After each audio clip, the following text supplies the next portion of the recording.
What's up, guys? This is Adon with Yu-Gi-Oh! Gaming Channel, back to bring you guys another deck profile for a Rikka deck.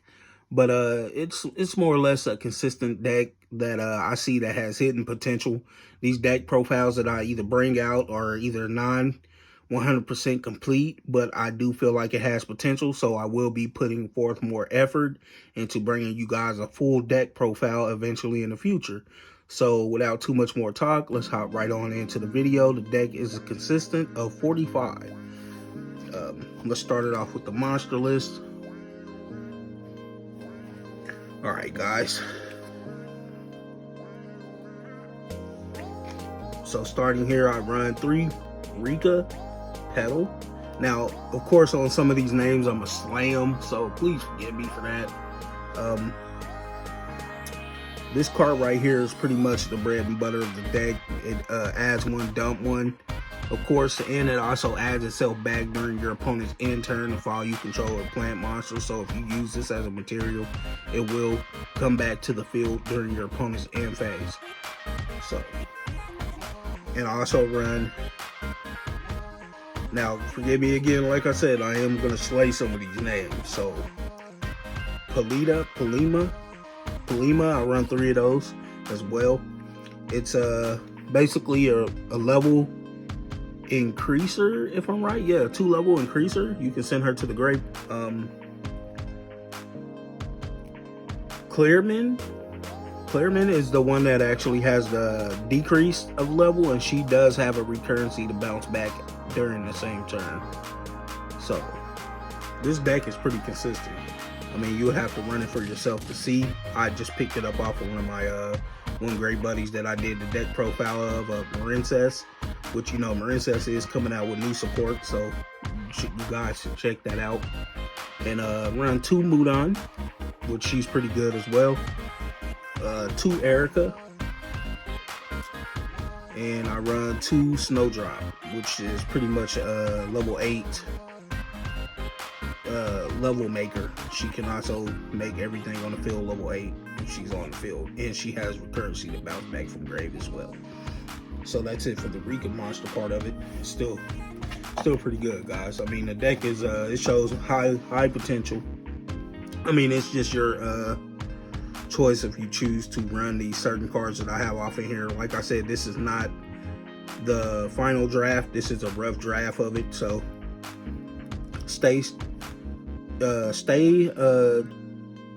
trailer, I believe, Roman. Yeah, one Spore, 3 Long Fire Blossoms at 3, because you know that card is also busted. You distribute it, special summon any plant monster from deck. 3 Rose Lover. We have also 2 Rose Princess, which is pretty good. 1 Rose Girl. And this is just to make the deck a little bit more consistent. The deck is already consistent as it is. I mean, running the Rikka part. But, you know, this is just to make it also pretty good.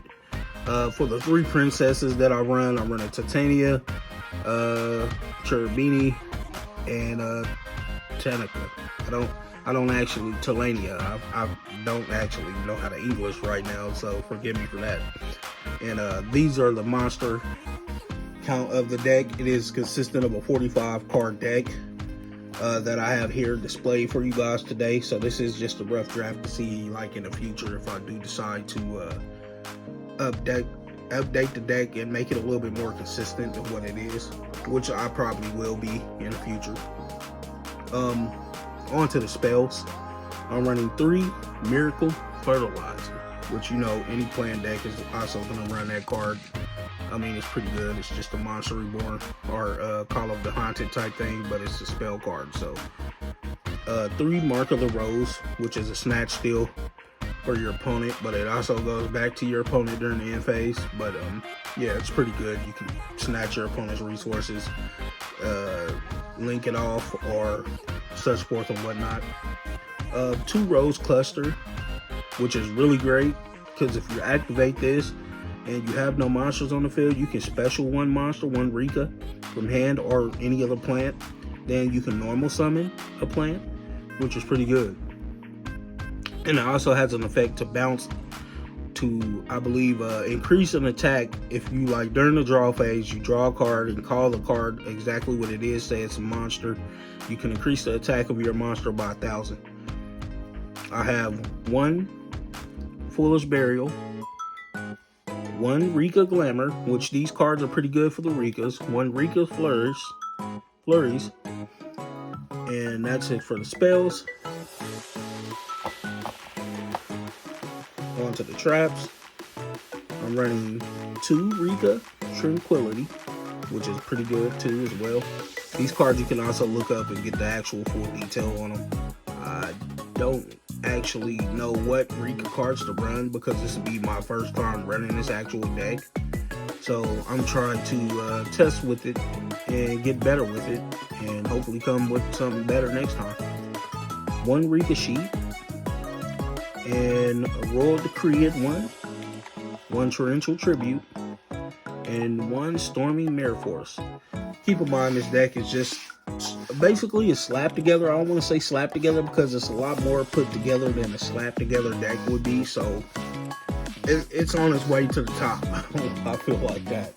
But that's it for the traps. Let's move on to the extra deck for your main monsters who come out for weeks or whatnot. Okay, starting off with Erica, the Charmer, Water Charmer. Yeah, she's a water monster, but as well, it says 2 monsters, including a water monsters. All Rikka monsters are technically water. If you didn't notice that in the video, you know, those are all waters. They're water plants, which is great. Okay, we got a Nightmare Unicorn, which is a more or less a staple card in your side, you know, to pop or just to bounce cards or whatnot. Garden Rose, Splendid Rose, Natural Barkion, Barkion. He's possible to make with Rose Warriors, I believe, or the Rose cards in there. And like I said, forgive me for slaying the names. Barkion Dragon. He's pretty good too. Peleus. I don't know if I'm saying that right. Empress of the Blossom. She's pretty good as well. I run 2 Black Rose Dragons. Also looking for the newest Black Rose that just came out recently, just to throw it in here just because to see how it goes. Abyss Dweller at 1. Trap Tricks. You know, running some Trap Tricks. Luminous. Got her at 1. Rikka Queen. Kazue at 1. Alright, now this card right here, Teardrop, Rikka Queen, would be one of the more boss monsters that you would want to bring out for this deck. It's a pretty good effect to tribute one of your plants, make your opponent tribute a monster as well. And to round it off is number 87 for the deck. And yeah, that's pretty much the deck profile. But right now I don't have a side deck for this. This is the deck that I just picked up as a core from one of my buddies, and I've just been adding cards to it since I got it. I actually obtained those 3 level 1s, the 2 level 8s, and 1 more level 6 out of there that I had added to the collection that I had picked up off of him. So that deck is pretty consistent, but you know, for the most part, thank you guys for tuning in, watching this video deck profile of my best version of the Rikkas for right now. So until I get it up to par, I'll let you guys know in the next video. So I'll catch you guys next time. Peace.